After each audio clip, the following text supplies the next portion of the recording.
Hello and welcome to pitch to project. నేను సృజన్. తెలుసు కదా సినిమా చూశాను. సినిమా ఎలా ఉంది అని అడిగితే తెలియట్లేదమ్మా. సినిమా బాగుంది అని చెప్పలేకపోతున్నాను, బాగలేదని చెప్పలేకపోతున్నాను. నాకైతే సినిమా బోర్ కొట్టలేదు. బట్ ఆ క్లైమాక్స్ వల్ల నాకు కొంచెం సంథింగ్ కంప్లీట్ అవ్వట్లేదు. కంప్లీట్ అవ్వలేదా? అమ్మా ఇన్ని పాటలతో ప్యాక్ చేశాక కూడా dialogue లేదనా?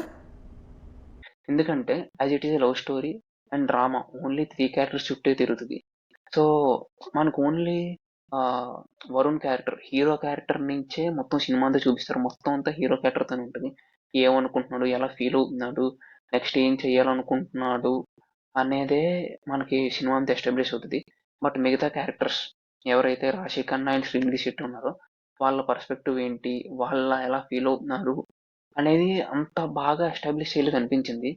As it is love story అంటే డ్రామా కాబట్టి అందరి పర్స్పెక్టివ్ మ్యాటర్ కాబట్టి నాకైతే అందరి పర్స్పెక్టివ్ మ్యాటర్ అవుతుంది. హీరో క్యారెక్టర్కే ఇంపార్టెన్స్ ఇవ్వడం వల్ల నాకెందుకో సినిమా నుంచి బయటకు వచ్చిన తర్వాత ఎందుకో కంప్లీట్ అవ్వలేదు అనిపించింది.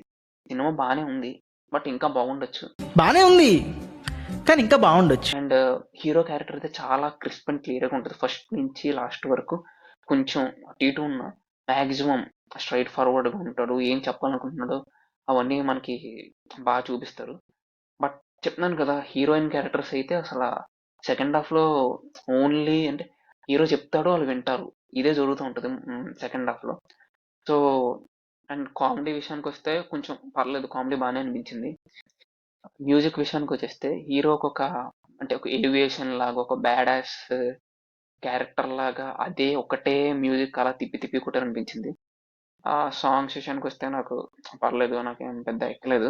క్లైమాక్స్ గురించి మీ ఒపీనియన్ ఏంటి, లేదంటే ఆ హీరోయిన్ క్యారెక్టర్స్ గురించి మీ ఒపీనియన్ ఏంటో please let me know in the comments.